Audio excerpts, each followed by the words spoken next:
চলো বন্ধুরা, আর ঘুরতে এসে একটু বললাম না ব্রেকফাস্ট করব, তো চলে গেলাম একটু পার্কে। এখানে বুরুলি ড্যামে একটা পার্ক আছে, সেখানে চলে এসেছি। আর ব্রেকফাস্টে ফ্রুটস স্যালাড যেগুলো আমরা খাই ডেলি, সেইগুলোই একটু আনন্দ করে খেয়ে নেবো তিনজনে। আর রেডি করছি এখন। চলো আগে আগে দেখতে পারবে আমরা কেমন করে এনজয় করি।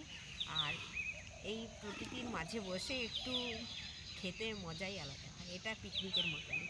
কেন কি আমাদের সময়ের অভাব বর্তমানে অনেক বেশি, আর ছেলের পরীক্ষা রয়েছে, তার সঙ্গে ছেলের ক্লাস, তো সেই জন্য সকালে এই 2 ঘন্টা সময় বের করে একটু চলে এসেছিলাম বরুলি ড্যামে, প্রকৃতির মাঝে সময় কাটাবো বলে। আর তার সঙ্গে এটাই পিকনিক আমাদের। ব্রেকফাস্ট করে এখন বাড়ি চলে যাব। আর চলো কৌশিক।